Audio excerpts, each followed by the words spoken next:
Hello and good morning everybody, very nice to see you all. So in this video I'm going to share with you a couple of quite interesting looking locations in the Surrey Hills, area of outstanding natural beauty. Bit of a mouthful, but it looks really good. There's a couple of locations I've picked out, possibly a third location, so we'll see how that goes. But I'm going to start off with something which is called Stepping Stones Walk, and I think potentially, fingers crossed, it could make for a really nice image. Let's do it.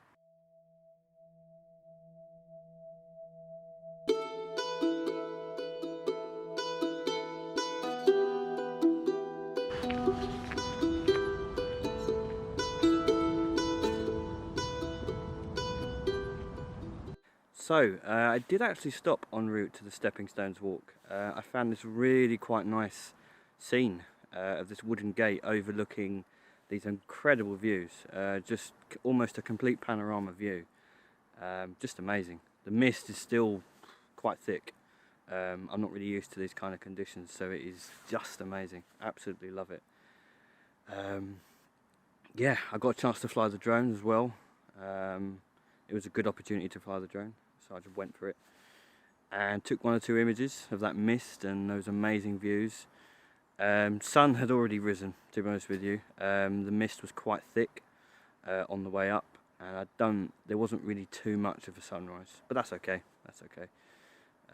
There wasn't really too much of a sunrise, but still pretty happy with the images that I got, because they're completely unusual for me. It's not something I've ever seen before, to be honest with you. So yeah, pretty happy with those, and I'm going to share those along with a bit of drone footage on the screen now. Hope you enjoy it.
So here we are at Stepping Stones Walk, and yeah, it's really quite interesting.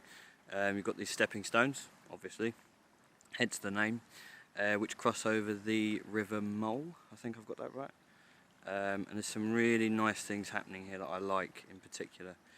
You've got this overhanging tree, some really nice yellows and greens, some nice autumn colours, and the good thing is the current's it's pretty quick. It's pretty quick. So aperture priority mode was giving me between half a second and a second shutter speed, shutter time, which meant that I could pretty much smoothen out the water. And yeah, pretty happy with the images. I kind of played about with a few different compositions. Went wide with 10 to 20 mil, and then changed to the 17 to 50. So yeah, had a good play around.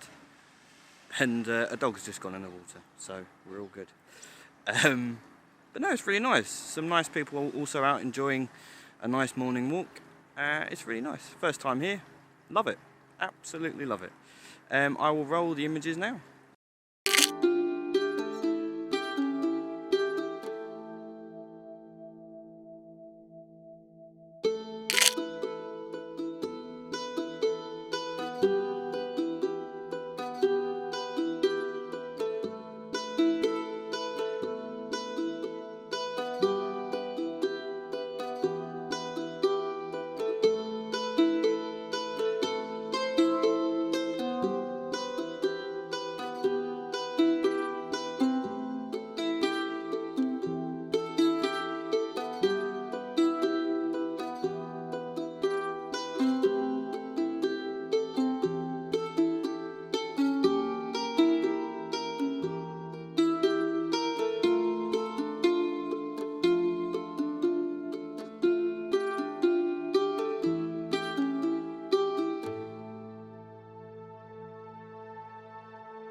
So that was the Box Hill viewpoint, and took some nice images, I think some nice images, and yeah, just incredible views, just absolutely amazing.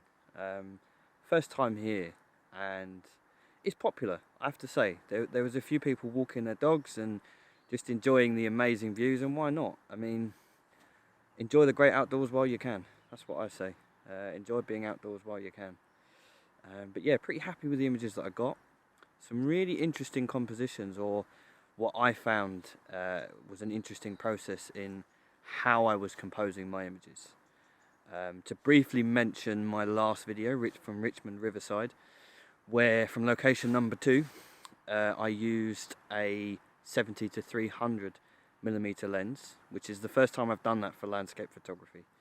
And it was an eye-opener, because it completely changes the game for me. Yes, it's still landscape photography, but using a longer focal length, it changes everything. It changes how you see the image, it changes what interests you, it changes what, how you compose the image. And yeah, it was an eye-opener for me. So yeah, kind of following on from that, I had this taste in my mouth to try it again from another different viewpoint, and I really enjoyed it. I have to say, I really enjoyed it. Yeah, so I will roll those images on the screen now.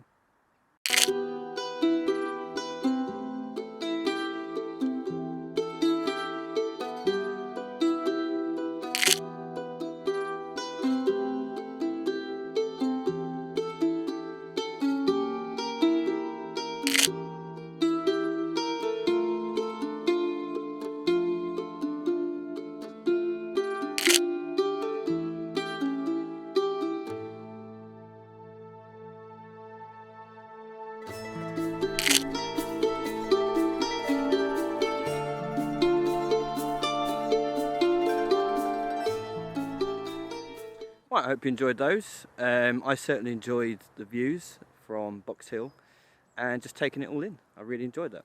It was really nice. So the plan now is to head back down the hill, and there's some woodland which you can pass through. So I'm hoping, fingers crossed along the way, I can get some nice autumnal colours, an interesting composition or two. It's going to be tough. Woodland photography is just like the biggest pain in my arse that I just can't shift.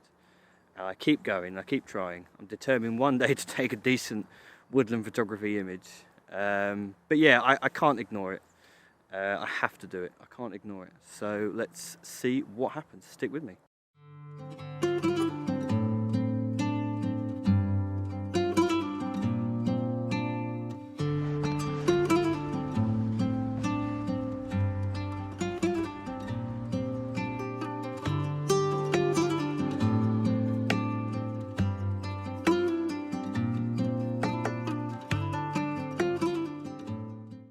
So I've just lined up an image which I'm hoping, fingers crossed, comes out in the post-editing as good as it looks in real life with the naked eye, because it looks fantastic. You've got this tree-lined path. The path is kind of, it's fairly straight, but I like the way that the light is coming through the trees on the right-hand side and just pouring onto this path. There's some lovely leaves on there, lovely autumn colours. It looks really nice. The tree on the right hand side, which is sort of covering the gate, which was in the previous image I just showed you, but that tree's got this lovely yellow colour to it, and yeah, really like how it looks. Fingers crossed the image comes out well. But yeah, I will share the image with you on the screen now.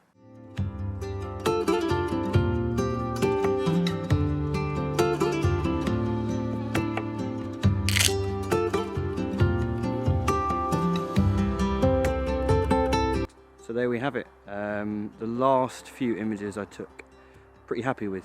You basically had this straight path which was kind of constantly under trees, and you had these wonderful orangey red leaves scattered all over the path. Really interesting, rotten, dead, gnarly trees, which I think really made for a nice image. Pretty happy with them. And yeah, I hope you've enjoyed watching this video. If you haven't already, do consider subscribing. Just like the video, actually. It really does help, and it gives me the motivation to go make more videos, and yeah, so thank you very much for watching, and I will see you in the next one. Cheers.